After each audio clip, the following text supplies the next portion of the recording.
সরকারি হাসপাতালে চিকিৎসা না দিয়ে ব্যক্তিগত চেম্বারে পাঠানোর অভিযোগ চিকিৎসকের বিরুদ্ধে। ভাই আমি আজকে বড়াইগ্রাম সদর হাসপাতালে আসলাম। এসে সকালবেলা আপনার নতুন বিল্ডিংয়ে গেলাম, ওখানে এক ম্যাডামকে দেখাইলাম যে আমার পায়ে একটা ছোট্ট সমস্যা হয়েছে, একটা ভাষ্যের মতো। তো উনি দেখে বললো আমাকে আপনি এমার্জেন্সি যান। পরে এমার্জেন্সিতে যাওয়ার পরে একটা স্যারকে আমি দেখালাম। তো স্যার আমার পাটা দেখে বললো যে এখানে অপারেশন করতে হবে। তা আমি বললাম স্যার এর কোনো ব্যতিক্রম কোনো ওষুধ নাই, আপনি একটা ওষুধ লিখে দেন আমাকে। তো বললো না, আপনি এটা নাটোরে যাইতে হবে, আমার চেম্বারে অপারেশন হবে। তো আমি ওনাকে বললাম যে স্যার কত টাকা লাগতে পারে। তো উনি আমাকে বললো ৩,০০০ টাকা খরচ হবে আপনার।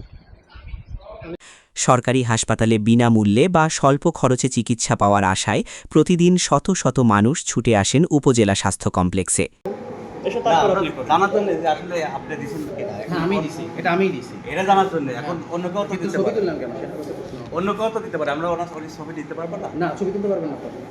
কে বলবো? আপনি সরাসরি যে প্রতিষ্ঠান প্রধানকে বলবেন যে আপনার ডাক্তার এটা করছে, কেন করছে। না, প্রতিষ্ঠান ওখানে গেছিলাম, নাই প্রতিষ্ঠান প্রধান নাই, তাহলে অপেক্ষা করেন। না আছে তো, স্যার এখনই গেল। অপেক্ষা করেন। না, আমরা প্রথমে ওখানে গেছি। হ্যাঁ চলেন স্যারের সাথে আমি কথা বলতে চাই।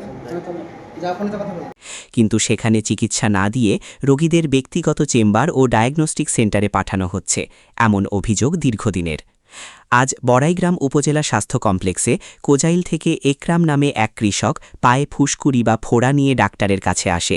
বহির্বিভাগে চিকিৎসক আব্দুল সালাম শেখ তাকে অপারেশন করা লাগবে বলে হাতে প্রেসক্রিপশন ধরিয়ে দিয়ে তাকে নিজের চেম্বার নাটোর ট্রমা সেন্টারে যেতে বলে। কি আর করা, হাসপাতালে বসে কপালে চিন্তার ভাঁজ।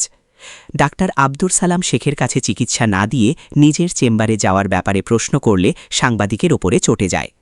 এই বিষয়ে উপজেলা পরিবার পরিকল্পনা কর্মকর্তা মলয় কুণ্ডু বলেন, এমন ঘটনা ঠিক হয়নি, আমি বিষয়টি গুরুত্ব সহকারে দেখছি।